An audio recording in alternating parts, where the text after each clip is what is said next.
ครับบัดนี้เนาะอ๋อมื้อนี้บ่ได้ไปอันเวียกบ่โดยบ่เอ่อเมื่อยแห่งวันหึพักและเมื่อยแห่งอ๋อพักก่อนโดยอ๋อไปขึ้นกล้วยมื้อวานนี้จนสิล่มใช้มือโอ้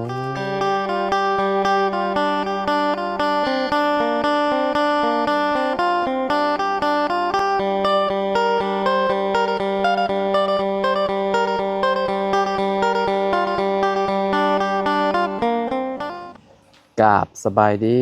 สวัสดี FC เบิร์ดสุขูสุคนเนาะบ่ว่าสิอยู่ใน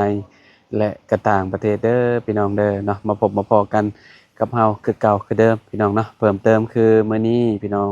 เฮาก็เข้ามาหาทางน้องอาเจียงเพิ่นพี่น้องเอ้ยเนาะหลังจากที่เอ่อโอ้กลับบ้านไปก็หลายมื้อพอสมควรเนาะพี่น้องมื้อนี้ก็เนาะมีโอกาสเข้ามาหาน้องเพิ่นเนาะ เฮือนซานลาแป้นเพิ่นก็โอ้ยคักหลายพี่น้องเอ้ยเนาะทาสีอ่างามคักปานหยังพี่น้องเอ้ยเนาะจังได๋ก็ดีใจนำน้องอาเจืองเพิ่นเนาะอ่าเบิดปีเก่าปีใหม่มาก็คือขึ้นอยู่บ้านหลังใหม่น้องอาเจืองพี่น้องเอ้ยเนาะเดี๋ยวเข้าไปหาทางน้องเพิ่นกันเลยมื้อนี้พี่น้องเอ้ยปอโตจวดจ้าดอีหลีน้องอาเจืองนี่คักๆๆๆเนาะเอาไปหาน้องเพิ่นก่อนพี่น้องโดยพี่น้องเอ้ยเนาะมาเจอน้องอาเจืองพี่น้องเอ้ยเนาะรูปไล่อยู่เนาะโอ้คักดีเนาะโดยเหลือมาแมบอันนี้เนาะสบายดีเด้อน้องเด้สบายอดีผูกพันรักอยู่ทางหลังบ่เอาไปต้มให้ลูกชายกินเด้อืม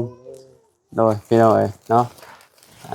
กันหลายมื้อแล้วเด้บ่ได้เห็นหน้ากันเนาะโดยขออนุญาตแหน่ใส่เสื้องามแท้มื้อนี้เนาะเสื้อผู้ใหญ่บ้านได้นี่เนาะ โดยอ๋อพี่น้องเอ้ยสุดยอดเสื้องามไผเอาให้นี่เบาบุญบันปลาบ่เลยบาบุญอะไรอย่างน่ะสารวัตรโดยอ๋อหันหลังมาดูโอ้คักงามบ่เอ้พี่น้องเอ้ยเนาะคักงามมาเลยพี่น้องเสื้ออ่าผู้ใหญ่บ้านได้ใส่แบบนี้นะโดยอยู่ฝั่งไทยเนี่ยโอ้คักพี่น้องเอ้ยสีชมพูโดเนาะ ยเออเมียเด้สีหยังของเมียมีบ่เมียบ่มีอืมของผู้หญิงอ่าคะแนนใส่ก็สิคล้ายๆคือกันนั่นแหละพี่น้อยโดเนาะยโอ้ครับๆๆเอาไปให้ลูกชายอันผลิตน้องโดยเออนี่สบายดีเด้อน้องฮังเอเอาเล่นๆบักละ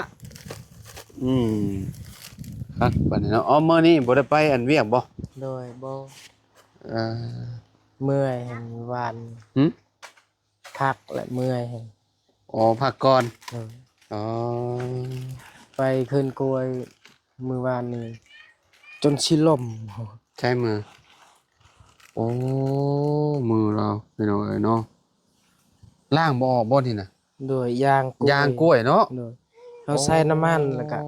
ใส่น้ำมันแล้วก็ใส่สบู่แพบมันก็บ่ออกอืมจนเท้ามันจะออกพอได้เนาะโดยแบบว่ามันติดมันเป็นยางได้พี่น้องนะโดยแบบว่ามันอ่ามือน้องเพิ่นแบบลุย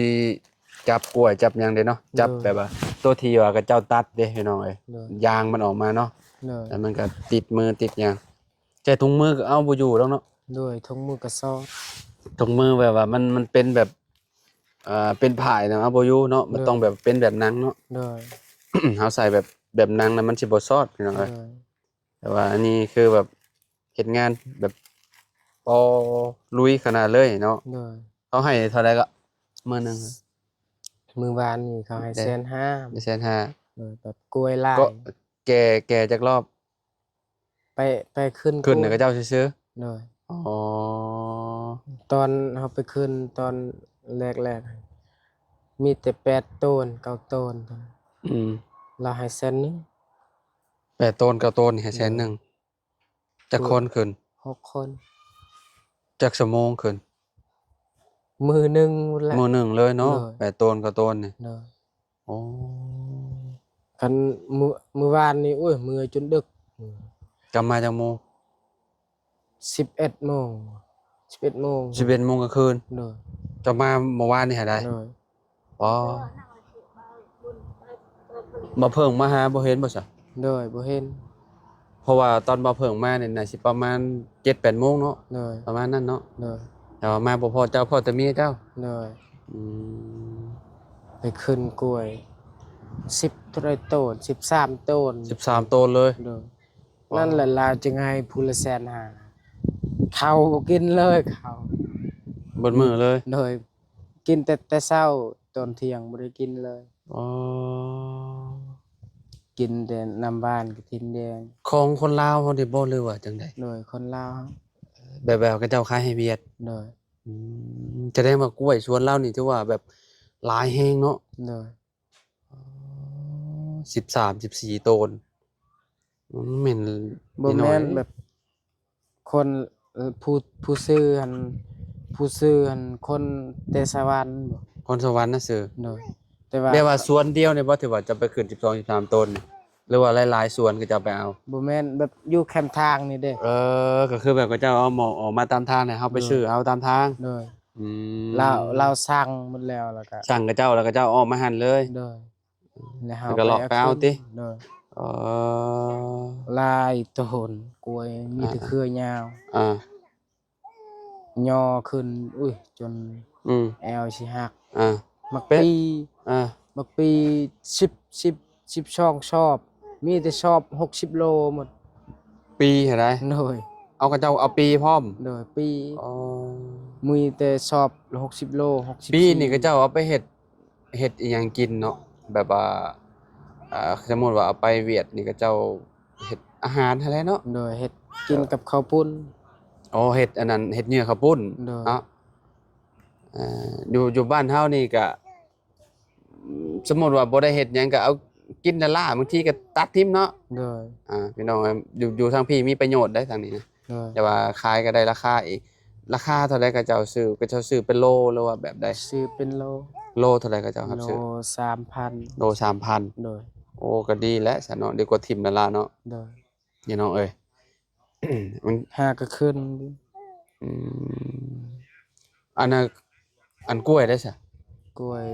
2,700โลหนึง2,700 โดย ประมาณเท่าใดเด้ หาก็ขึ้นหมด จักบาทประมาณ2 5 3 บาท หรือว่า4 บาทนี่แหละก็บ่แน่ใจปานใดพี่น้องเอ้ยเนาะ โดย อืมอ้ายเจ้าก็ไปบ่ไปนำกันบ่หรือว่าแนวใด โดยอ้ายข่อยก็ไปวัน เอ่ไปคือกันอยู่ติ โดย พี่น้องเอ้ยใครแน่แต่มีนมให้กินเนาะ เออ มีนมให้ลูกกินพี่น้องเอ้ย โดย ก็สิไปหาเงินตัวนี้มาสะสมเมียน โด เนาะ ย ก็สิได้หลายมื้อหลายหยังอยู่ดอกพี่น้องเป็นได้ภาระกินนมตัวใหม่ กินตัวใหม่แล้วบ่ โดยกินแล้ว อืม ดีแล้วติ แกะกล่องหนึงแล้ว โดย กล่องหนึงนี่เบิด โดย เบิดบ่กล่องหนึงอาทิตย์หนึง แย่นำมึงหมดแล้วเรากินว่าอีหลีกล่องหนึง กล่องหนึงน่ะเบิด โดย เอาอ้ายซื้อมาให้มันทีหยังก็สิฮอดอาทิตย์แล้วเนาะ โดย เพราะว่าก็บ่เปลืองปานใดก็ธรรมดาอยู่ โดย เนาะอาทิตย์หนึงเบิดกล่องหนึงก็ถือว่าบ่หลายเนาะ โดย เอ่อเพราะว่าน้องเพิ่นนี่สิกินช่วงใดกินหลายกว่าหมู่แบบช่วง ตื่นมาก ลางคืน กลางคืนบ่ โดย อ่า ตอนเราสินอน อืม บ่ขาดแหละ อืม นั้นในปากเรา อืม เราดูดตลอด อืม เวลานอน อืม ปลดออกแล้วเราให้ แม่นนั่นแหละ น้อย เด็กน้อยอันมันอ่าเวลาบ่มีหยังในปากมันก็อยากให้เนาะเวลาตื่นมานะลูกอ้ายเจ้าก็คือสิเบิด โดย กล่อง2กล่องน่ะบ่จักเนาะ โดยประมาณนั้น เพราะว่าเราน่าสิกินเก่งกว่าลูกเจ้าอยู่ โดย เพราะเราปีปลายแล้วเด้เนาะ โดย เออเอ้ย มื้อวานนี้เราไปขึ้นกล้วยแล้วก็ อืม แล้วก็เอาไว้ซื้อนม อืมหาเงินซื้อนมให้ลูก โดย อืมใครแหน่ซะพี่น้องเอ้ยเนาะยังได้นมได้หยังจากผู้ใหญ่ใจดีเพิ่นพี่น้องเอ้ย โดย ก็คือตอนนี้อะมีแต่รอแต่สร้างมาติด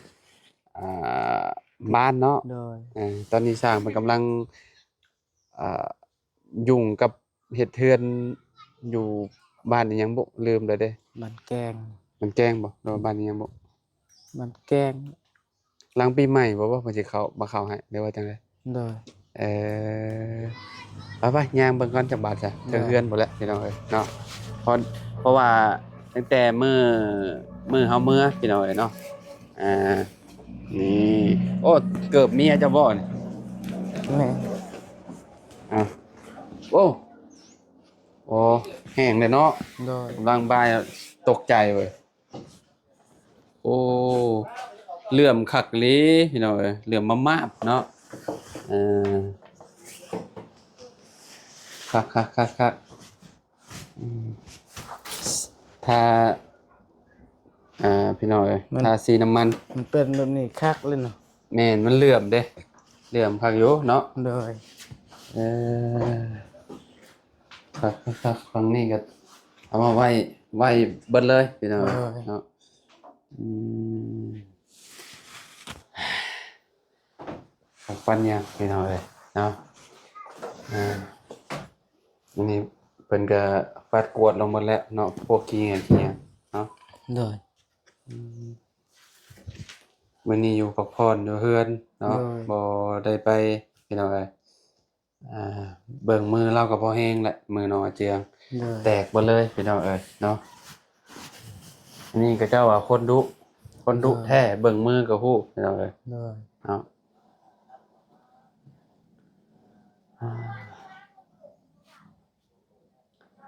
โอ้คักในการอยู่เนาะยังอยู่บ่ซะสิหมดทินเนแล้อวร์เนาะนี่เนาะโดยหมดแล้วก็คืออันน่ะทาทั่วบ่แหละโดยอืมอืม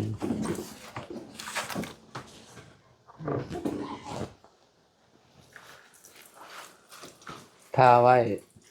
มันตอนนี้มันก็ยังคิ้วอยู่บ่แหละมันก็หายเองมาดอกบ่แหละ โดยสีนะแต่ตอนเอาขึ้นอยู่มาทาเนี่ยโอ้นอนก็บ่ได้เลยปวดหัวปวดหยังเท่าแหละโดยตอนข้อยทาเองน่ะทาสีอันนี้แหละเอาอ่าผสมกับทินเนอร์เนี่ยป๊อดโตโดยทาเองหั่นน่ะทาพวกบานประตูเนี่ยแหละโดยปวดหัวเข้ามุบๆเลยพี่น้อบ่งค่อยหอมเลยค่อยฮะดังค่อยหอมเอาเจ้าหอมบ่โดยอ๋อค่อยบ่ได้วินหัวหยังเลย ข้อยจนหอมวินหัวข้อยแต่ว่ามันถึกอันนี้น่ะโดยมันคิวเด้โดยแต่เจ้าบ่คิวบ่บ่หอมโดยโย จักแหละดังอะไร เอดังค่อยหอม เจ้านี่หอมเนาะโดยบ่ไหวข้อยน่ะถือกินอันนี้น่ะทินเนอร์นี่โอ้คิวแฮงเลยทินเนอร์ดมเข้าไปนี่พี่ขึ้นมาสมองพี่ โดยแบบว่าจนเจ็บหัวเอาเอ้ยตอนนี้ก็ได้กินกุ้มอยู่พี่น้องเอ้ยเนาะอ่าเลื่อมคักเนาะเจียงเนาะ โดยเป็นแบบจนเป็นเงาอะนะพี่น้องเอ้ยเงาแนมเห็นก็ยังเห็นตัวเองเลย โดย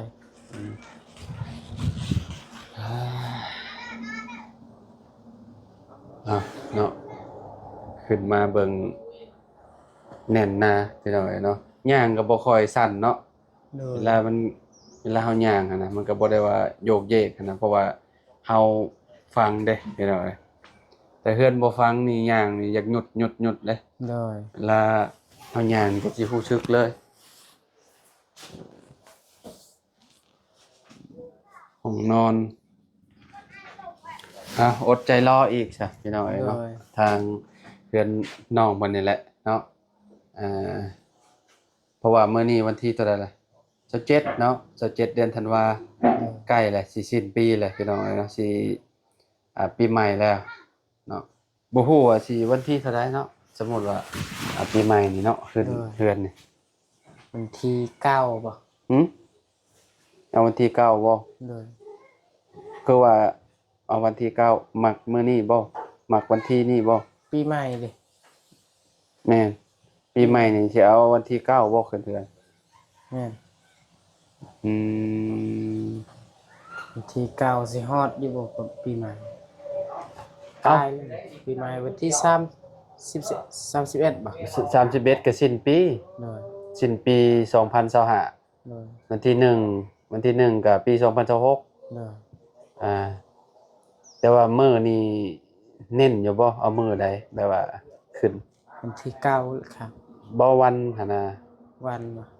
จะมักวันหยังสมมุติว่า วันศุกร์ มักแต่วันศุกร์บ่ โดยวันศุกร์สนุกสนาน อืมเบิ่งวันที่ก่อนสมมุติว่าวันที่9เนาะวันที่9ถึกวันศุกร์ก็ดี นี่ แม่นถึกวันศุกร์